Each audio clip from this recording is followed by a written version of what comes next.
영혼과 얼굴을 맞대고 있는 것을 상상해 보십시오. 시계가 없습니다. 작별 인사는 없습니다. 그의 마음속에 울려 퍼지는 질문은 가족을 다시 볼 수 있을까? 그렇다면 그들이 여전히 나를 알아볼 수 있을까? 그것은 단지 철학적인 의심이 아닙니다.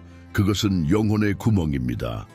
패배 후 이른 시간에 속삭이는 소리, 개인적인 것입니다. 우리가 언젠가 우리는 모두 함께할 것이다 라고 말할 때 우리는 단지 우리 자신을 위로하는 것일까? 아니면 진정한 희망에 대해 말하는 것일까? 아무튼 성서는 그것에 대해 실제로 무엇이라고 말합니까? 천국은 재회인가? 새로운 시작인가? 우리는 정말로 우리가 사랑하는 사람을 기억할 것인가? 아니면 영원한 기억 상실의 구름 속에 떠다니는 영혼이 된 것일까? 준비해. 어떤 대답은 여러분이 기대하는 것과 다를 수도 있지만 그것들은 하나님께서 계시해 주신 것입니다. 진리는 어떤 단원보다 더 많은 것을 치유할 수 있습니다. 떠난 사람을 위해 울어본 적이 있다면 이 비디오는 당신을 위한 것입니다. 주석으로 사용할 단어 eternity 지금. 당신은 감히 계속 갈 수 있습니까? 처음부터 시작하겠습니다. 말 그대로 이 지구상의 모든 인간의 종말, 즉 죽음에 이르게 됩니다. 그것은 유일하게 보편적인 확신이지만 대화에서 가장 피하는 것이다. 어떤 사람들은 그것이 존재하지 않는 척합니다. 다른 사람들은 유머나 값싼 철학으로 두려움을 피하려고 합니다. 그리고 신자들, 그들은 영생을 믿는다고 말하지만 여전히 관 앞에서 떨고 있습니다. 왜?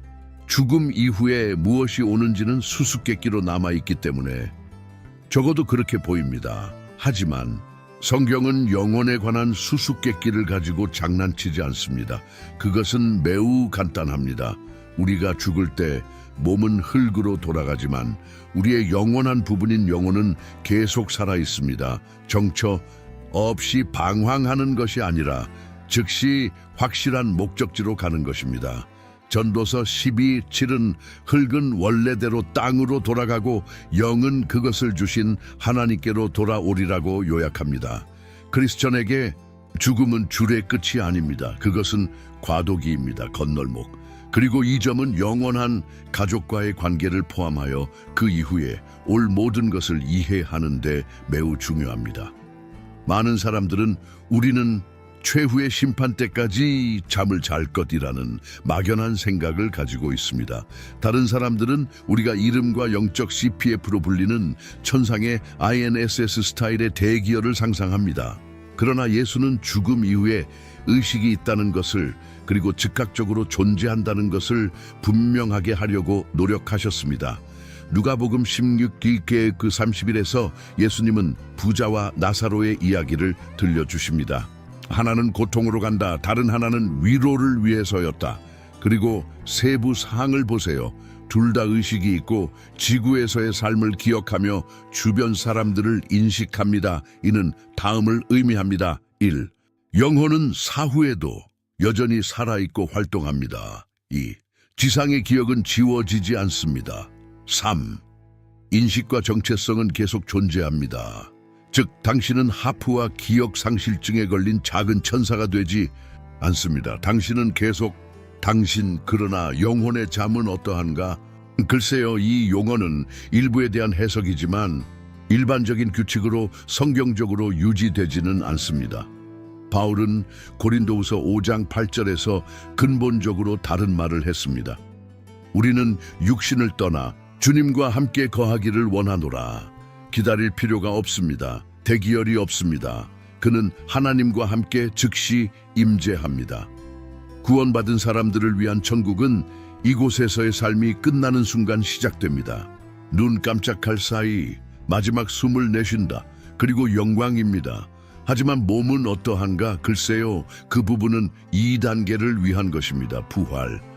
그리스도께서 다시 오실 때 육신은 변화되어 영화롭게 되고 영혼과 재결합될 것입니다. 그래야만 계획이 완성될 것입니다. 그때까지 구원받은 사람들의 영혼은 의식이 있고 살아있고 평화롭고 기억과 정체성을 가지고 있습니다. 다시 말해 천국에서 제외할 수 있는 기초는 이미 확립되어 있습니다. 그러나 이 진리는 또한 어떤 암울한 것을 드러냅니다. 그리스도 안에 있지 않은 사람들은 하나님으로부터 떠납니다. 또한 의식이 있습니다. 또한 기억하고 있습니다. 그러나 분리되어 있습니다. 그리고 이것은 우리에게 매우 실제적인 질문에 직면하게 합니다. 만약 우리 가족들과의 재회가 구원받은 사람들을 위한 약속이라면, 그리고 모두가 구원받지 못한다면 그게 무슨 뜻인가요? 영원한 이별의 고통은 실제합니다. 그렇기 때문에 우리는 무엇이 위험에 처해 있는지 이해해야 합니다. 두려움 속에서 살기 위해서가 아니라 명료하게 살기 위해서입니다. 눈치채기 시작하셨나요? 천국은 영적 기억 상실증에 걸린 집단적 경험이 되지 않을 것입니다. 그곳은 인식과 충만함의 장소가 될 것이며 그리스도 안에 있는 사람들에게는 영광스러운 재회의 장소가 될 것입니다. 천국이 낯선 얼굴로 가득 차 있다면 어떤 모습일지 궁금해 한 적이 있습니까? 이런 상상을 하면 이상하겠죠. 결국 낙원에 대해 생각할 때 위안을 얻는 것 중 하나는 죽은 이와의 영원한 포옹과 관련이 있습니다. 당신의 어머니, 당신의 아버지, 당신의 배우자, 당신의 아이를 만난다는 생각, 그리고 다시 찾을 뿐만 아니라 인식합니다. 눈을 들여다보고 아십시오. 당신을 알아요. 나는 당신을 사랑했습니다. 그리고 지금 우리는 여기에 있습니다. 영원히. 그러나 이것이 성경적 근거를 가지고 있습니까? 아니면 향수에 미쳐버리지 않기 위해 우리가 발명한 아름다운 희망일까? 심호흡을 하세요. 대답은 예이기 때문입니다. 우리는 천국에 있는 가족 구성원을 알아볼 뿐만 아니라 그 유대감은 우리가 지상에서 경험할 수 있었던 그 어느 때보다 더 깊고 더 순수하며 더 영원해질 것입니다. 이제 사실에 대해 알아보겠습니다. 성경에는 죽은 사람을 명확하게 알아볼 수 있는 것처럼 보이는 순간이 몇 번 있습니다. 가장 강력한 예 중 하나는 마태복음 17장에서 예수가 베드로, 야고보, 요한을 변화산으로 데리고 가실 때입니다. 그곳에 두 명의 특별한 손님, 모세와 엘리야가 나타납니다. 모세는 수세기 동안 죽었습니다. 엘리야는 이미 불병거를 타고 하늘로 올라갔습니다. 그럼에도 불구하고 제자들은 그들을 알아보았습니다. 어떻게? 그는 천상의 배지를 가지고 있었습니까? 이름이 수놓아진 티셔츠를 입고 있었나요? 아니요. 그들의 신원이 온전히 남아 있었기 때문에 그들의 신원이 인정될 수 있었다. 이것은 죽음이 우리의 정체성을 지우지 않는다는 것을 보여줍니다. 그것은 우리의 존재를 변화시킬 뿐입니다. 또 다른 분명한 예는 예수의 부활입니다. 그는 외부인으로 돌아오지 않았다. 마리아는 그분의 음성을 알아보았고 요 21류, 도마는 그분의 상처를 만졌고 요 27. 제자들은 떡을 떼실 때 예수님을 알아보았습니다. 룩 24, 30, 31. 예수는 영화로운 몸으로 부활하셨지만 그렇다. 그분은 여전히 예수이셨다. 그것이 우리에게 어떻게 될 것인지에 대한 직접적인 단서입니다. 우리는 평범한 유령이 되지 않았다. 우리는 여전히 우리입니다. 영광스럽습니다. 영원하기도 하고. 하지만 여전히 우리, 그리고 여전히 의심이 든다면 누가복음 16장의 본문, 즉 부자와 나사로의 이야기로 돌아가 보십시오. 그 부자는 나사로와 아브라함을 알아보고 누가 누구인지 알며 여전히 지구에 남아있는 그의 5 형제를 기억한다. 그는 감정을 담아 말한다. 메모리와 함께, 인식과 함께. 말하자면 추억을 간직합시다. 우리의 정체성을 지킵시다. 서로를 알아봅시다. 그러나 여기에 전환점이 있습니다. 관계는 지구에서와 같지 않을 것입니다. 예수는 영원한 결혼에 관한 질문을 받았을 때 이 점을 설명하셨습니다. 마태복음 22장 30절에서 그분은 부활 때에는 사람들이 장가가거나 시집가지 아니하고 하늘에 있는 천사들과 같으니라고 말씀하셨습니다. 그게 무슨 뜻인가요? 당신의 남편이나 아내가 천국에서 나그네가 될 것입니까? 아니요. 그것은 유대의 성격이 달라질 것임을 의미합니다. 천국에서는 사랑이 더 이상 질투, 불안, 과거 또는 죄에 의해 제한되지 않을 것입니다. 그것은 완전한 사랑이 될 것입니다. 무조건적인 뽀얀, 여러분이 항상 느끼고 싶었지만 결코 온전히 살 수 없었던 그 사랑이 여러분의 영원한 현실이 될 것입니다. 그리고 그의 지상의 친척들이었던 사람들뿐만이 아닙니다. 하지만 모두와 함께 하나님의 모든 아들과 딸들입니다. 천국에는 편애나 배타주의 이기적인 집착이 없습니다. 거기에는 완전한 교제가 있습니다. 혼동 없이 인식합니다. 통증 없는 연결, 그리고 그렇다고 해서 가족의 유대가 가난해지는 것도 아니다. 그와는 반대로 여러분은 이곳에서 가능했던 것보다 더 깊고 더 진실하게 더 영원하게 사랑하게 될 것입니다. 이것이 실제로 어떻게 변경되는지 알고 싶습니까? 그것은 모든 것을 변화시킵니다. 그 유대가 계속되고 완벽해질 것임을 알면 위안이 될 뿐만 아니라 방향을 제시할 수 있기 때문입니다. 당신은 지금 그것을 깨닫고 있습니까? 천국은 우리가 누구였는지를 잊어버리는 곳이 아닙니다. 그곳은 우리가 마침내 마땅히 되어야 할 사람이 되는 곳이며 우리가 구속받은 사람들을 만나고 인정하고 사랑하는 곳입니다. 하지만 그리고 누가 그렇지 않습니까? 우리가 그토록 사랑하는 그 가족이 곁에 없다면 어떨까요?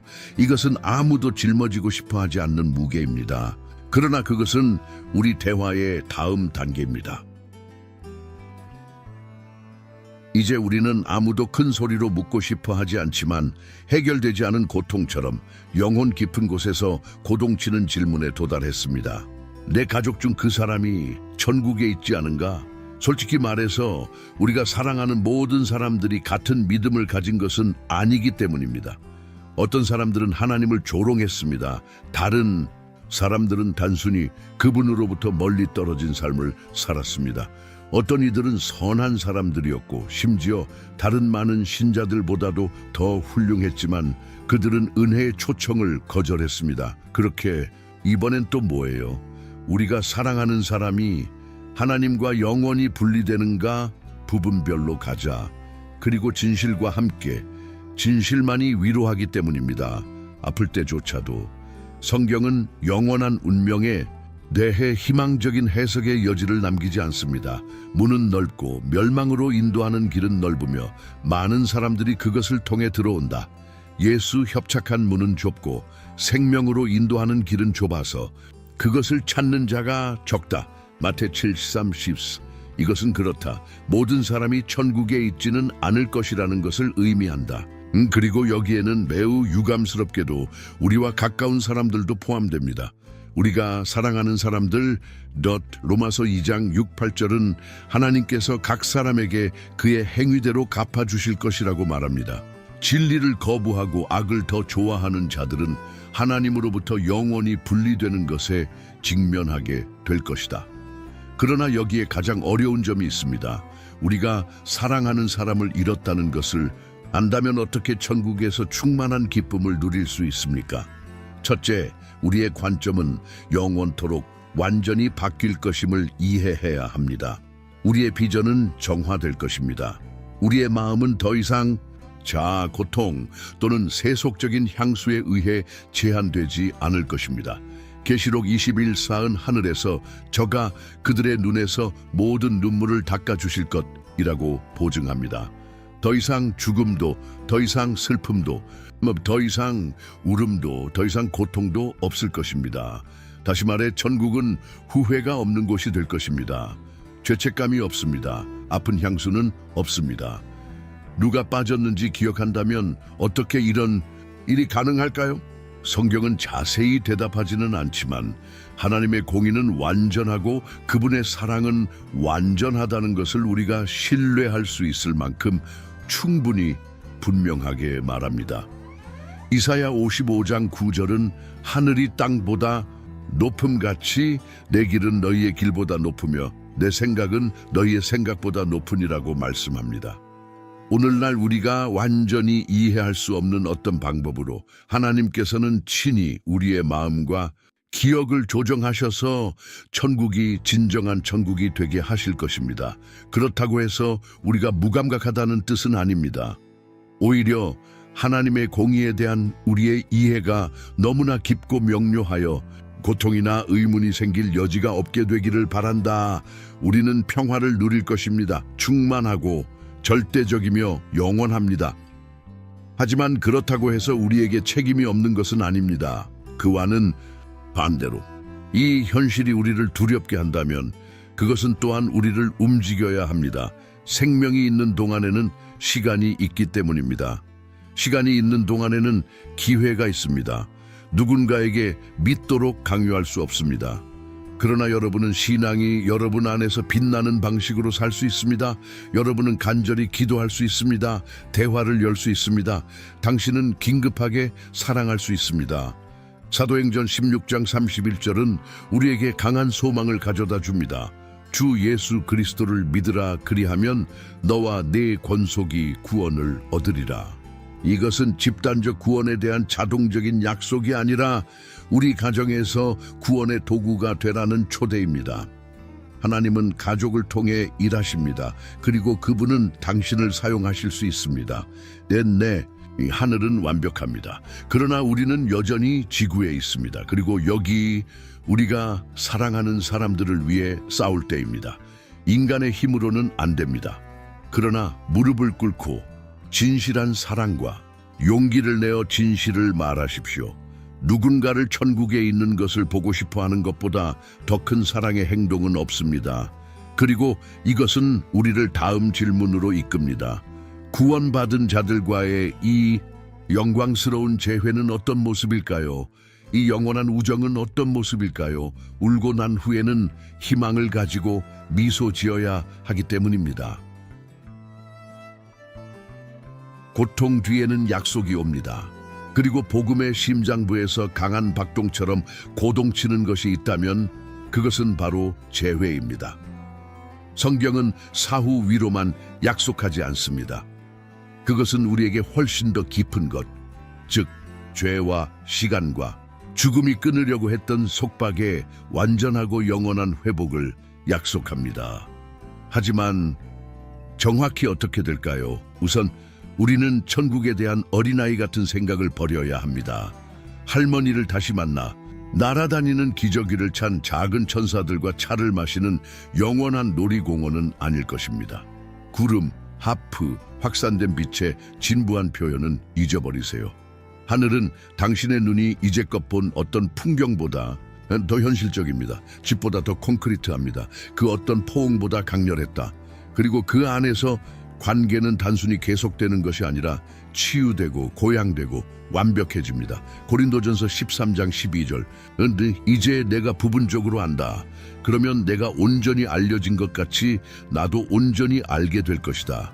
이것은 동창회가 단순히 향수를 불러일으키는 안녕하세요가 아니라는 것을 의미합니다.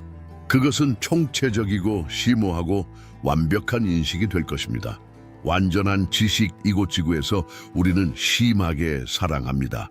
가장 훌륭한 가정에도 소음, 슬픔, 한계가 있습니다. 세상의 모든 사랑에도 불구하고 우리는 실수를 합니다. 우리는 아픕니다. 우리는 우리가 말했어야 했던 것을 지키고 우리가 말했어야 했던 것을 말합니다. 그러나 하늘에서는 모든 것이 사라집니다. 더 이상 자아가 없을 것입니다. 더 이상 죄책감이 없을 것입니다. 더는 불신이 없을 것입니다. 이곳에서 당신이 사랑했던 사람들, 어쩌면 제대로 사랑하지 못했던 사람들을 바라보며 전에는 느껴보지 못했던 사랑을 느낄 것입니다. 요구하지 않고 실패하지 않는 사랑은 실패하지 않습니다. 영원한 사랑입니다. 아버지를 다시 안아보세요. 하지만 어쩌면 두 사람 사이에 존재했을지도 모르는 냉랭함은 없었다. 아니면 당신이 잃어버린 아이의 눈을 바라보세요. 평안을 느낍니다. 전체, 고체, 단연생. 어쩌면 당신은 가족 중 누군가와 결코 해결되지 않은 싸움을 기억할 것입니다. 또는 갑작스러운 작별, 설명할 수 없는 부재, 천국에서는 이 모든 균열이 하나님의 영광으로 봉해질 것입니다. 아무 일도 일어나지 않은 척하지 않을 것입니다. 그러나 감정적 부담은 완전히 치유될 것입니다. 기억은 존재하지만 고통은 없습니다. 더 이상 아프지 않은 흉터처럼. 또한 동창회는 그의 생물학적 가족에 국한되지 않을 것입니다. 천국은 구원받은 모든 사람들, 즉 그리스도 안에서 영원한 형제 자매들로 채워질 것입니다. 요한계시록 7장 9절은 각 나라와 족속과 언어에서 나온 셀 수 없이 많은 무리가 어린 양을 경배하는 것을 보여줍니다. 그리고 당신은 거기에 있을 것입니다. 그들과 함께, 저희와 함께, 하나님과 함께. 이것이 바로 영원한 가족입니다. 분열이 없는 곳, 아무도 소외감을 느끼지 않는 곳, 사랑이 지치지 않는 곳, 그리고 당신은 당신이 성경에서만 읽었던 믿음의 영웅들을 만나게 될 것입니다. 당신은 당신을 위해 기도했지만 당신이 결코 알지 못했던 사람을 찾을 것입니다. 여러분은 모든 사람의 삶에서 은혜의 영원한 효과를 보게 될 것입니다. 그것은 재회가 될 것이지만 또한 공동체 안에 존재하는 새로운 방식, 각 얼굴이 구원의 이야기를 들려주는 새로운 방식이 될 것입니다. 그리고 모든 얼굴은 같은 아버지의 영광을 반영합니다. 그리고 무엇보다도 그 중심은 하나님이 될 것입니다. 천국에서의 어떤 관계도 그분의 임재보다 더 중요하지 않을 것이기 때문입니다. 로마서 8장 15, 17절은 우리가 입양된 자녀이며 그리스도와 함께한 상속자임을 상기시켜 줍니다. 이것은 영존하시는 아버지께서 우리의 모든 유대의 중심이 되실 것임을 의미한다. 당신은 당신 자신의 것을 찾지 않을 것입니다. 그는 하나님 안에서 자신을 발견하게 될 것입니다. 그리고 모든 갈망, 모든 눈물, 모든 포옹이 사라졌다는 것을 발견하는 것, 그것은 그분의 의회에 간직되었습니다. 이제 이것을 알면 새로운 모습으로 여기에서 살 수 있습니다. 매일매일이 그 재회에 한 걸음 더 가까워지기 때문입니다. 그러나 영혼을 먼 꿈으로 생각하기 전에 우리는 이 영광스러운 미래가 현재 어떤 변화를 일으키는지를 이해할 필요가 있습니다. 우리가 천국에서 사랑하는 사람들과 재회하게 될 것임을 아는 것은 슬픔의 고통에 대한 위안 이상의 것이 되어야 합니다. 그 행동을 촉구해야 합니다. 왜냐하면 저와 함께 생각해 보십시오. 만약 영원히 실제한다면, 그리고 그 유대가 그곳에서 회복되고 완전해진다면 왜 우리는 이곳에서의 우리의 유대가 교만, 서두름 또는 침묵으로 썩도록 내버려 두는 것일까요? 이것이 바로 신학이 실천이 되는 곳입니다. 하늘이 더 이상 먼 곳이 아니고 우리가 일상을 바라보는 렌즈가 되는 것을. 그렇다. 천국이 우리를 기다리고 있다. 그러나 지금을 영원의 의식으로 살아가야 한다. 바울은 이 점을 아주 잘 이해했습니다. 골로사에서 3장 1, 2절에서 그는 그러므로 너희가 그리스도와 함께 다시 살아났으니 위에 있는 것들을 구하라. 너희는 위에 있는 것을 생각하고 땅에 있는 것을 생각하지 말라. 그리고 여기에 무엇이 포함되는지 아십니까? 가족, 우리는 일상생활에서 마치 불멸의 존재인 것처럼 살며 항상 이야기하고 용서를 구하고 사랑해 라고 말할 수 있는 새로운 기회를 항상 가질 것처럼 사람들을 대합니다. 하지만 시간은 그렇게 흘러가지 않습니다. 많은 가족들이 섬처럼 살고 있습니다. 같은 집에 살지만 마음이 같지 않은 부모와 자식, 삶을 공유하지만 더 이상 진실을 교환하지 않는 커플, 서로를 낯선 사람처럼 무관심하게 대하며 언젠가 화해가 자연스럽게 이루어지기를 바라는 형제. 그러나 그런 일은 일어나지 않습니다. 천국이 재회라면 땅은 리허설이어야 합니다.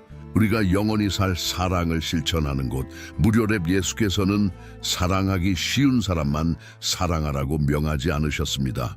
그리고 아이러니하게도 종종 우리의 사랑을 가장 필요로 하는 사람은 식당 옆 의자에 있는 사람입니다.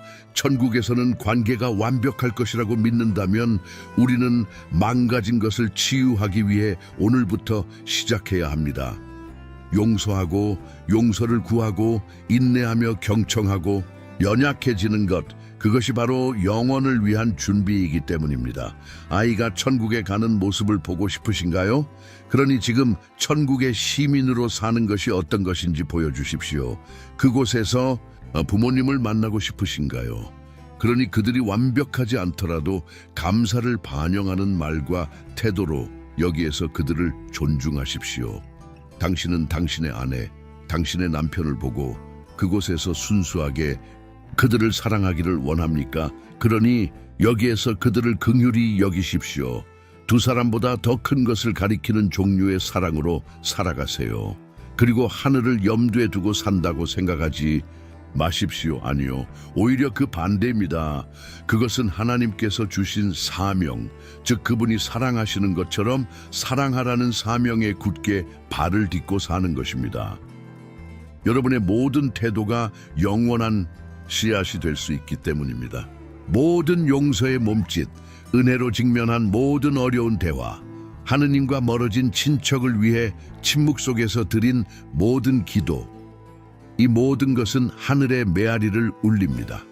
그리고 이것의 가장 큰 연료가 무엇인지 아십니까? 희망. 가정에 근거한 어리석은 소망이 아니라 하나님의 약속에 근거한 소망입니다. 빌립보서 3장 20절은 그러나 우리 시민권은 하늘에 있나니 거기서 우리가 구주, 곧 주 예수 그리스도를 간절히 기다리는도다 라고 말합니다. 이 천국 시민권은 모든 것을 변화시킵니다. 우리가 어디서 왔고 어디로 가고 있는지 알 때 우리는 세상이 이해하지 못하는 자유를 누리며 살게 되기 때문입니다. 두려움 없이 사랑하고 아파할 때조차도 사람들에게 투자하며 부끄러움 없이 구원을 말하는 자유입니다. 영원은 우리가 죽을 때 시작되지 않습니다. 그것은 앞으로 다가올 일에 비추어 모든 결정을 내리는 것과 함께 지금부터 시작됩니다. 그러니 오늘 스스로에게 물어보세요. 나는 주어진 시간에 무엇을 하고 있는가? 나는 하나님께서 내 가족에 두신 사람들을 어떻게 대하고 있는가? 나는 그들이 천국을 갈망하도록 이끄는 방식으로 살고 있는가? 왜냐하면 이곳에서 잘 사랑하는 것은 그곳에서 완벽하게 사랑하기 위해 준비하는 가장 진실한 방법 중 하나이기 때문입니다. 천국에서 가족을 다시 만나게 된다면 우리가 그들을 알아보고 사랑하고 그들과 완전한 교제 속에서 살고자 한다면 그러니 우리는 어떤 모습이 될 것인가? 이 질문은 단순한 호기심이 아닙니다. 그것은 우리 내면 깊은 곳에 닿습니다. 더 이상 육체적 고통을 느끼지 않는 것이 어떤 느낌일지 생각해 본 적이 있습니까? 더 이상 불안과 씨름하지 않으시나요? 당신은 늙음, 질병 또는 트라우마의 흔적을 가지고 있지 않습니까? 영광스러운 몸에 오신 것을 환영합니다. 성경은 우리가 새로운 삶을 갖게 될 것이라고 약속할 뿐만 아니라 이 삶이 영원하고 썩지 않으며 그리스도를 닮은 새로운 몸과 함께 올 것이라고 단언합니다. 진정합시다. 고린도전서 15장은 죽은 자의 부활과 영화롭게 된 몸에 대해 한 장 전체를 할애하고 있습니다. 고린도전서 15장 42, 44절에서 바울은 죽은 자의 부활이 그러하리라. 썩기 위하여 뿌려진 몸은 썩지 않게 일어난다. 그는 불명계 중에 뿌려지셨고 영광 중에 일어나시며 그는 연약함 가운데 뿌려지고 그는 능력으로 일어난다. 육에 속한 몸이 뿌려지고 영적인 몸이 부활합니다. 다른 말로 하자면 오늘날 우리가 가지고 있는 몸은 버그와 한계로 가득 찬 베타 버전입니다. 그러나 우리가 영원토록 받게 될 육신은 질병도 고통도 부패도 없는 궁극적인 업그레이드가 될 것입니다. 그러나 그것은 우리의 것이 될 것입니다. 이제 당신은 궁금해할 것입니다. 만약 그것이 영적인 것이라면 그것은 육체적인 것이 아닐까요? 잘못, 영화롭게 된 몸은 생물학적 한계에 의해서가 아니라 하나님의 영에 의해 움직이고 유지되고 살아난다는 의미에서 영적이다. 그러나 그것은 실제하고 구체적이며 만질 수 있습니다. 예수는 부활되신 후에 제자들에게 나타나셔서 내 손과 발을 보라. 내요 나를 만지고 보십시오. 당신도 보시다시피 나는 살도 뼈도 없느니라. 누가 24:39. 그런 다음 그는 그들과 함께 생선을 먹습니다. 영혼은 점심을 먹지 않습니다. 귀신은 친구들과 함께 바닷가에서 요리를 하지 않습니다. 요 21:9, 13. 그러나 부활하신 예수는 이를 통해 다음을 확인할 수 있습니다. 우리는 진짜 몸을 갖게 될 것입니다. 환경과 상호작용할 수 있습니다. 다른 사람이 알아볼 수 있습니다. 그러나 죄와 사망의 모든 한계에서 자유로워졌습니다. 당신의 영광스러운 몸은 당신 자신이 될 것이지만 완전히 회복될 것입니다. 인생의 마지막 몇 년을 고통스럽게 보낸 그 친척을 아십니까? 어쩌면 알츠하이머병이나 마비, 암에 걸렸을까요? 신체적 또는 정서적 장애가 있는 형제 자매를 알고 있습니까? 누군가의 품에서 죽은 그 아기를 아십니까? 당신은 그것들을 온전히 볼 것입니다. 완성하다. 영화 롭게. 전에 없던 생명, 에너지, 기쁨으로 가득 차 있습니다. 당신은 마지막 날의 연약함이 아니라 하나님께서 꿈을 꾸셨을 때 할머니의 모습을 알아볼 것입니다. 여러분은 아이를 일찍 떠난 아기가 아니라 정체성과 목적, 영원한 광채를 지닌 완전한 존재로 보게 될 것입니다. 당신은 그 친구를 다시 만날 것입니다. 그러나 고통이나 비통함에 국한되지 않고 하늘이 허락하는 한 자유로워질 것입니다. 그리고 당신도 그렇게 될 것입니다. 빌립보서 3장 20, 21절은 우리가 구주 곧 주 예수 그리스도를 기다리고 있는데 그가 우리의 비참한 몸을 변화시켜 그의 영광의 몸과 같이 하실 것을 기다리고 있다고 말씀합니다. 당신은 여전히 당신일 것입니다. 그것은 본질을 잃지 않을 것입니다. 당신의 기억은 계속될 것입니다. 그분의 얼굴은 심지어 영광스럽게 되셨다 할지라도 여전히 그분의 얼굴일 것입니다. 그들의 정체성은 지워지는 것이 아니라 하나님의 영광의 빛으로 강화될 것입니다. 그리고 그것은 중요합니다. 그것은 하나님께서 우리를 대체하려는 것이 아니라 우리를 완전히 구속하시려는 의도를 보여주기 때문에 중요합니다. 그는 당신을 지우고 싶어 하지 않습니다. 그분은 당신을 영화롭게 하기 원하십니다. 천국에서는 나이가 더 이상 감옥이 아니고 피곤함이 더 이상 제한이 없으며 육신이 더 이상 전쟁터가 되지 않을 것입니다. 그것은 충만한 예배의 성전이 될 것입니다. 이제 생각해 보십시오. 잃었던 활력을 가진 아버지를 다시 만나면 어떨까? 여러분의 어머니가 짊어진 고통 없이 영원한 미소를 지으며 보신다면 어떤 기분이 들겠는가? 그 가족을 눈물로 안아주는 것이 아니라 다시는 이별이 없을 것이라는 확신을 가지고 안아준다면 어떤 기분일까요? 영화롭게 된 몸은 단순히 기독교 신학의 기술적 세부 사항이 아닙니다. 그것은 연속성, 존엄성, 온전함에 대한 우리의 갈망에 대한 하나님의 응답입니다. 두려움 없이 사랑한다고 상상해 보십시오. 질투하지 마세요. 숨겨진 슬픔은 없습니다. 어떤 숨은 동기도, 감정적 조종도, 오랜 세월 동안 쌓인 원한도 없다. 소설처럼 들립니다. 그러나 천국에서는 이것이 허구가 되지 않을 것입니다. 그것은 영원한 현실이 될 것입니다. 사랑은 우리가 숨쉬는 공기가 될 것입니다. 그리고 아니요, 그것은 시적인 과정이 아닙니다. 그것은 성경의 약속입니다. 고린도전서 13:8은 사랑은 언제까지나 없어지지 않는다고 말합니다. 그리고 같은 장에서 13절은 강력한 삼신곡으로 끝을 맺습니다. 그러므로 믿음과 소망과 사랑이 남았으니 이 셋이 있느니라. 그러나 이 중에 가장 큰 것은 사랑이니라. 천국에서는 신앙이 성취될 것입니다. 왜냐하면 우리는 하나님을 볼 것이기 때문입니다. 소망은 성취될 것입니다. 왜냐하면 우리는 항상 우리가 원했던 곳에 있게 될 것이기 때문입니다. 하지만 사랑, 이것은 계속 성장할 것입니다. 영원히. 그러나 이것은 어떤 종류의 사랑이 될 것인가? 그것은 분명히 우리가 여기서 알고 있는 인간의 사랑과 같지 않을 것입니다. 솔직히 말해서 절름발이입니다.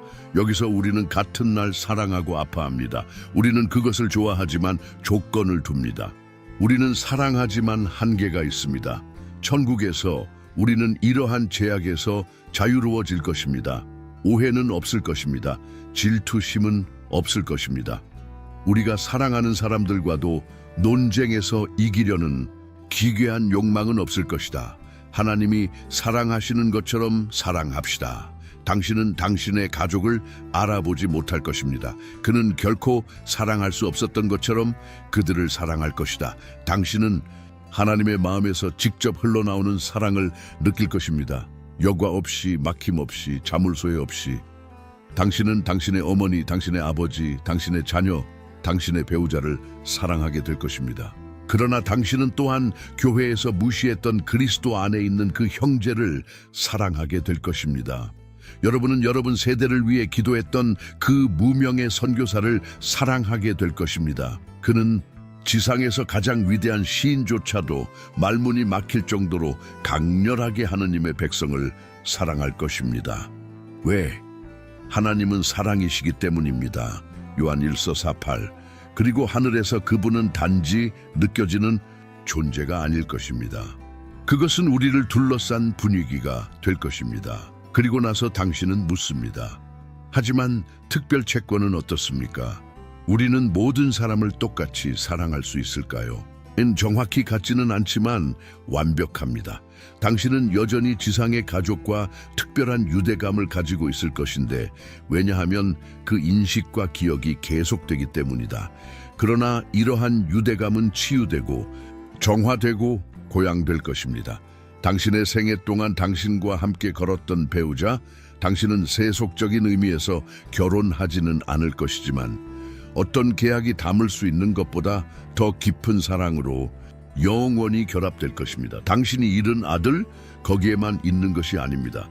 그는 트라우마나 거리감 없이 충만하게 거하시며 그리스도께서 가르치신 것과 같은 사랑으로 여러분을 사랑하실 것입니다. 그리고 여기에 비밀이 있습니다. 천국에서는 우리가 더 많은 사람들을 사랑하기 때문에 덜 사랑이 없습니다. 사랑이 더 이상 죄, 시간, 이기심에 의해 제한되지 않기 때문에 더 많은 사랑이 있습니다. 당신은 자유로 사랑하게 될 것입니다. 당신은 최대한 사랑받을 것입니다. 그리고 그것은 우리가 이곳에서 사는 방식을 바꿉니다. 이것이 우리를 기다리고 있는 사랑이라는 것을 안다면 지금 그것을 키우기 시작해야 하기 때문입니다. 우리는 비록 불완전할지라도 천국에서 어떤 사람이 될 것인지에 대한 마음가짐으로 오늘을 사랑해야 합니다. 가족 중에 사랑하기 어려운 사람이 있다면 그것을 리허설로 생각하라. 공연이 아닙니다. 다만 영원한 사랑을 위한 마음의 훈련입니다. 결국 당신은 그 사람과 영원히 함께 보낼 것입니다. 둘 다 구원받았다면 익숙해지는 것이 좋습니다. 천국은 아무도 교제를 나누는 것보다 더 옳은 것을 원하지 않는 유일한 장소가 될 것입니다. 아무도 하지만 나는 너를 위해 더 많은 것을 했다고 말하지 않을 것이다. 모든 사람이 서로를 형제로, 같은 아버지의 자녀로, 그들이 항상 추구해왔던 사랑으로 완전히 만족하는 곳, 그리고 이곳에서 그들은 간신히 살아가고 있습니다. 지금까지 우리는 재회, 영원한 사랑, 하늘에서의 인정, 회복된 교제에 대한 소망에 대해 이야기했습니다. 이 모든 것이 마음을 따뜻하게 합니다. 그러나 영혼의 현실은 단지 위안과 함께 오는 것이 아니라 무게를 지닙니다. 그리고 여기에 가장 참혹한 질문이 있습니다. 우리가 깊이 사랑하는 사람이 없다면 어떻게 영원한 기쁨 속에서 살 수 있을까요? 이것은 차가운 신학적 질문이 아닙니다. 그것은 침묵 속에서 피를 흘리는 상처이다. 신앙을 버린 어린아이를 생각해 볼 수 있습니다. 교회를 조롱하는 아버지, 하나님과 거리가 멀어 보이는 것처럼 보이는 죽은 형제, 또는 당신이 연락하려고 노력한 사람, 그러나 그는 듣고 싶지 않았다. 이 경우 영원은 남아있는 사람들에 대한 정죄처럼 보입니다. 마치 그 갈망이 영원히 지속될 것처럼, 마치 하늘의 고통의 그림자가 드리워진 것 같았다. 그러니 성경이 그러하듯이 솔직하게 직시합시다. 첫째, 모든 사람이 구원받는 것은 아닙니다. 예, 이 표현은 가혹합니다. 그러나 그것은 성경적입니다. 예수는 요한복음 14장 6절에서 내가 곧 길이요 진리요 생명이니 나로 말미암지 않고는 아무도 아버지께로 올 수 없느니라. 지름길은 없습니다. 좋은 행동에 근거한 예외는 없습니다. 좋은 사람이 되는 것이 중요한 것이 아닙니다. 그것은 그리스도 안에서 새로운 피조물이 되는 것에 관한 것입니다. 로마서 6장 23절은 죄의 삭슨 사망이요 하나님의 은사는 그리스도 우리 주 예수 안에 있는 영생이니라고 말합니다. 하나님은 영생을 주시지만 강요하시지는 않습니다. 그분은 서로의 선택을 존중하시며 그 선택이 영원한 이별을 초래할 때에도 그러하십니다. 이것은 받아들이기 어려운 일이며 특히 우리가 사랑하는 사람에 대해 생각할 때 더욱 그렇다. 그러나 두 번째 요점은 천국은 고통, 죄책감 또는 감정적 고통의 장소가 아니라는 것입니다. 요한계시록 21장 4절은 저가 그들의 눈에서 모든 눈물을 닦아 주실 것이다. 더 이상 죽음도, 더 이상 슬픔도, 더 이상 울음도, 더 이상 고통도 없을 것입니다. 하지만 사랑하는 사람이 외출했다는 것을 안다면 어떻게 이런 일이 가능할까요? 이에 대한 답은 천국에 있는 우리의 양심이 하나님의 완전한 공의와 거룩함과 사랑과 완전히 일치하게 될 것이라는 것입니다. 우리는 죄를 놓치지 않을 것입니다. 우리는 불의로 고통받지 않을 것입니다. 그리고 우리가 지금 이해하지 못하는 어떤 면에서 우리는 구원을 거부한 사람들의 부재로 인한 고통을 안고 살지 않을 것입니다. 어렵나요? 그러나 생각해 보십시오. 천국은 우리의 제한된 감정적 논리에 기초하여 세워진 것이 아닙니다. 그는 완전한 하나님의 공의에 의해 유지되고 있습니다. 이사야 55장 8, 9절은 내 생각은 너희의 생각과 다르며 너희의 길은 나의 길과 다르니라고 주님이 말씀하십니다. 하늘이 땅보다 높은 것 같이 내 길도 높으니 그곳에서는 우리가 여기에서와 같은 감정적 제한을 갖지 않을 것입니다. 우리의 마음은 구속될 것입니다. 우리의 이해가 변화되었습니다. 비통함은 없고 평화가 있을 것입니다. 의심의 여지가 없지만 완전한 확신이 있을 것입니다. 그리고 여기에 중요한 것이 있다. 우리가 사랑하는 누군가의 영원한 부재의 가능성에 대해 우리가 지금 느끼는 고통은 사실 연료이다. 경고입니다. 소명 덧 삶이 있는 동안에는 시간이 있습니다. 숨을 쉬는 한 기도할 수 있습니다. 당신은 말할 수 있습니다. 여러분은 복음에 따라 참되게 생활할 수 있습니다. 천국은 단지 미래의 약속이 아닙니다. 그것은 현재의 이유입니다. 가족을 진정으로 사랑하고 싶으신가요? 그들에게 그리스도를 소개하십시오. 영원한 유산을 남기고 싶으신가요? 집이 작더라도 집에 불이 되십시오. 당신은 누구의 구세주도 아니지만 그릇이 될 수 있습니다. 반사. 시앗돈토 사도행전 16장 31절에서 바울은 간수에게 주 예수를 믿으라 그리하면 너와 내 권속이 구원을 얻으리라고 말합니다. 자동 보증이 아닙니다. 그러나 그것은 희망으로 향하는 활짝 열린 문입니다. 만약 여러분이 사랑하는 사람이 떠났는데 그들이 구원받았는지 알 수 없다면 어떻게 하시겠습니까? 고통을 하나님의 손에 맡기십시오. 그는 공정합니다. 그는 잘한다. 그분은 우리가 못하는 것을 보십니다. 당신은 우리가 무엇을 모르는지 알고 있습니다. 구원은 그분께 속해 있습니다. 천국에는 불의가 없을 것입니다. 당연하죠. 아픈 향수도 없습니다. 모든 것이 복원될 것입니다. 오늘 당신은 더 이상 그것이 어떤 것인지 알지 못할 수도 있는 내면의 평화를 포함합니다. 우리가 탐구한 모든 것, 즉 영원, 영화롭게 된 몸, 재회, 하나님의 공의에 대해 탐구한 후에 피할 수 없는 질문이 생깁니다. 이번엔 또 뭐예요? 내가 아직 여기 있는 동안 그것으로 무엇을 할 수 있습니까?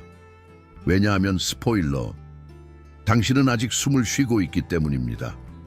아직 씻어야 할 설거지가 있습니다. 사랑하기 어려운 사람들, 지불해야 할 청구서, 천국은 실제합니다. 맞습니다. 하지만 삶은 계속됩니다.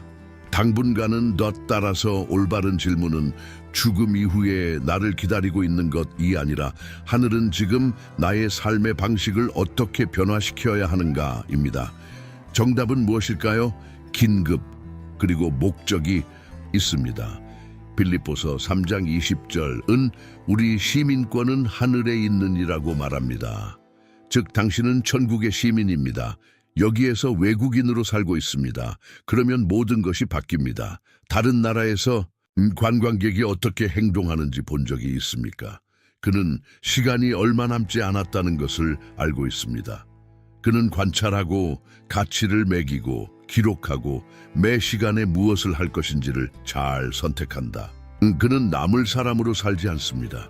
그는 마치 떠날 것처럼 살고 있지만 현명하게 즐기고 싶어 합니다. 당신은 여기 관광객입니다. 그리고 질문은 당신은 하루를 어떻게 사용하고 있습니까? 당신이 사랑하는 사람들이 그리스도를 알아야만 천국에서 발견된다는 것을 안다면 그것이 당신의 대화에 어떤 영향을 미쳤습니까? 차라리 평화의 분위기를 점심 식탁에 올려놓고 비겁한 외교라는 이름으로 영혼을 낭비하겠는가? 당신은 구원하는 진리에 결코 직면하지 않고 침묵 모드에서 계속 사랑할 것입니까? 그것은 지루한 설교자가 되는 것이 아니라 영원한 소망으로 가득 차서 몸짓과 말과 삶의 방식에 넘쳐 흐르는 사람이 되는 것의 문제입니다. 천국이 최종 목적지라면 이곳의 삶은 회랑입니다. 그리고 당신은 시선을 끝에 고정한 채 이 복도를 걸어가야 하지만 주변 사람들에게 손을 뻗어야 합니다. 오늘을 사랑하는 것은 영원한 사랑의 연습이기 때문입니다. 오늘 용서하는 것은 완전한 친교를 위한 준비입니다. 오늘 신앙을 나누는 것은 여러분이 사랑하는 누군가의 운명을 바꿀 수 있는 용기의 몸짓입니다. 당신은 시간을 통제하는 것이 아니라 선택을 통제합니다. 저장하지 않지만 지적할 수는 있습니다. 죽음을 피할 수는 없지만 죽음이 끝나지 않도록 살 수는 있습니다. 예수는 요한복음 14장에서 이 점을 분명히 하셨다. 내 아버지의 집에 거할 곳이 많으니 나는 너를 위하여 처소를 예비하러 간다. 그게 무슨 뜻인지 아세요? 그 천국은 준비된 사람들을 위해 준비된 장소이다. 영원을 바라보며 살았던 사람들, 실패했지만 믿음으로 일어선 사람들입니다. 이렇지만 희망을 잃지 않은 사람들, 영혼을 GPS로 삼고 십자가를 나침반으로 삼은 사람들, 여기에는 여러분도 포함됩니다. 당신이 결정한다면 영혼 속에서 자신의 눈으로 산다는 것은 소외되어 사는 것이 아니라 의미를 가지고 사는 것이기 때문입니다. 당신은 여전히 일할 것입니다. 그분은 자녀들을 돌보실 것입니다. 가족의 왓츠앱을 처리합니다. 그러나 이제 새로운 이해와 함께 내가 여기서 하는 모든 일은 거기에 메아리가 있습니다. 여러분이 가족을 사랑한다면 그들과 함께 기도하십시오. 실수를 했을 때 용서를 구한다. 사랑한다고 말하십시오. 온화하게 진리를 가르친다. 하나님이 실제 하신다는 것을 당신의 삶으로 나타내십시오. 그리고 당신이 지칠 때, 왜냐하면 당신은 피곤할 것이기 때문에 기억하세요. 이것은 끝이 아닙니다. 로마서 8장 18절은 이 시대의 고난은 장차 우리에게 나타날 영광과 비교할 수 없느니라 고 말합니다. 당신은 영광을 향해 가고 있습니다. 그리고 당신은 당신과 함께 사람들을 데려갈 수 있습니다. 브레이크 타임 3. 우리는 끝 아니 시작에 도달했습니다. 거의 6천 단어에 달하는 성경이 천국의 가족, 영원 재회, 하나님의 공의, 영광스러운 몸, 영원한 사랑에 대해 말하는 것을 탐구한 후 이제 한 가지 질문만 남았습니다. 준비되었습니까? 영적으로 거의 준비된 상태가 아님, 감정적으로 그렇게 생각해가 아닙니다. 그러나 정말로 깊숙이 성경적으로 영혼을 위해 준비되어 있습니다. 천국은 예약된 목적지이지만 자동적이지는 않기 때문입니다. 그것은 거저 주어지는 선물이지만 반드시 받아들여야 합니다. 예수는 당신에게 종교적 선택을 주기 위해 죽지 않았습니다. 그분은 여러분에게 영생을 주시기 위해 죽으셨습니다. 아버지의 집에 거할 곳을 확보하기 위해서입니다. 그분 안에서 떠난 이들을 너희가 다시 만날 수 있도록 허락하소서. 다시는 궁극적인 작별 인사를 두려워할 필요가 없도록 말입니다. 요한복음 14:3은 직설적입니다. 내 아버지의 집에 거할 곳이 많으니 내가 가서 너를 위하여 처소를 예비하면 내가 돌아가서 너를 나에게로 받아들이리니 그리하면 내가 있는 곳에 너도 있게 하리라. 하지만 그렇지 않다면 어떨까요? 문이 쾅 닫힌다면 하나님에 의해서가 아니라 당신 자신에 의해서입니까? 영어는 이론적인 교리가 아닙니다. 그것은 임박한 현실입니다. 이곳에서 살아가는 매 순간은 영원한 운명을 향한 한 걸음입니다. 그리고 두 개만 있습니다. 중간 천국은 없습니다. 우리가 재결합을 협상하는 관계의 연옥은 없습니다.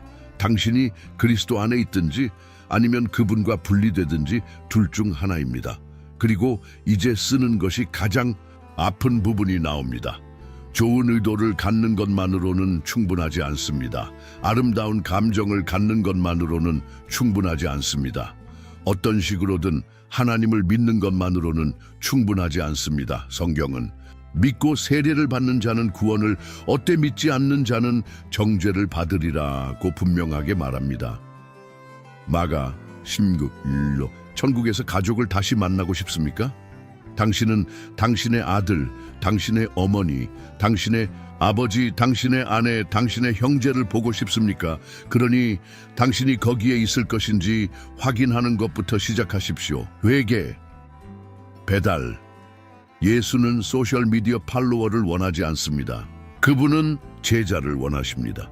그분과 함께 걷는 사람들, 매일 그를 선택하는 사람, 비틀거려도 십자가에 매달려 일어나는 사람. 그 후에 주위를 둘러보세요. 아직 이 길에 들어서지 않은 사람이 누구인지 확인하십시오. 집을 영구적인 사입이 종교로 바꿀 필요는 없다. 그러나 당신의 삶을 영혼의 눈에 보이는 표징으로 바꾸십시오. 더 많은 것을 수용하세요. 더 많이 기도하십시오. 헛소리는 줄이고 진실을 더 많이 말하십시오. 목적지를 변경할 수 있는 대화를 연기하지 마세요. 영어는 너무나도 길어서 마치 주말에 하는 생각처럼 대할 수 없습니다. 그리고 구원은 너무나도 소중해서 여러분이 그것을 나중으로 미루기에는 너무나도 소중합니다. 하나님께서 이미 그 모든 것을 이루셨다는 것을 기억하십시오. 십자가는 이미 심어졌습니다. 무덤은 이미 비어 있습니다. 하늘은 이미 준비되어 있습니다. 이제 빠진 것은 단 하나, 바로 당신입니다. 우리의 시선을 예수께 고정시키고 살기로 한 결심, 믿다, 고백하자면 사랑하기 위해, 용서하는 게요. 하늘을 마음을 그리스도 안에서 살기 위해. 그 날이 오면, 그리고 그 날이 올 때 여러분이 지금 신앙으로 믿는 모든 것이 대면하게 될 것이기 때문입니다. 그리고 당신은 당신이 사랑하는 사람들을 찾을 것입니다. 당신은 그들을 알아볼 것입니다. 그분은 그들을 껴안으실 것입니다. 그는 결코 떨어지지 않을 기쁨의 눈물로 그만한 가치가 있었다는 것을 알게 될 것입니다. 그리고 그보다 더 중요한 것은 네가 예수를 볼 것이요, 네가 충실하다면 그로부터 듣게 될 것이다. 잘하였도다 착하고 충성된 종아, 너희 주님의 즐거움에 참여하라. 마태복음 25:23. 그리고 솔직히 이 세상에서 그보다 더 가치 있는 것은 없습니다. 영원은 위안이 되는 신화가 아닙니다. 그것은 견고하고 타협할 수 없는 현실이며 우리가 상상하는 것보다 더 가까이 있습니다. 당신은 우연히 살아있는 것이 아닙니다. 그의 가족도 마찬가지였습니다. 천국은 단지 아름다운 곳이 아니라 그리스도 안에 있는 모든 사람의 궁극적인 목적지입니다. 그곳에서 동창회는 작별 인사를 하지 않을 것입니다. 포옹은 끝이 없을 것입니다. 회담은 죽음에 의해 중단되지 않을 것입니다. 그러나 이것은 우리가 준비되어 있을 때에만 참될 것입니다. 그 진리로 무엇을 하느냐에 따라 모든 것이 바뀝니다. 그것은 당신이 사람들을 대하는 방식을 바꿉니다. 그것은 당신이 소중히 여기는 것을 바꿉니다. 그것은 여러분이 살아가는 방식과 사랑하는 방식을 변화시킵니다. 그래, 우리가 누구를 사랑하는지 알아봅시다. 그렇습니다. 우리는 그리스도 안에서 떠나가신 분을 다시 만나게 될 것입니다. 그리고 우리는 영원히 함께 살 것입니다. 우리가 준비되었다면. 그러니 하늘을 염두에 두고 살아가세요. 사랑하는 사람과 함께 예수에 대해 이야기하십시오. 시간이 다 떨어지기 전에 용서하십시오. 마지막 기회인 것처럼 기도하십시오. 어쩌면 그럴 수도 있기 때문입니다.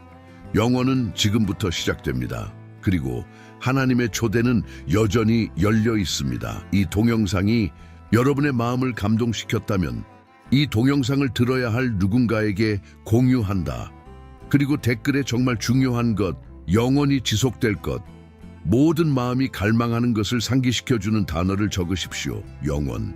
눈은 하늘을, 마음은 그리스도를 바라보며 살고 싶다면 댓글에 영원이라고 적어보세요.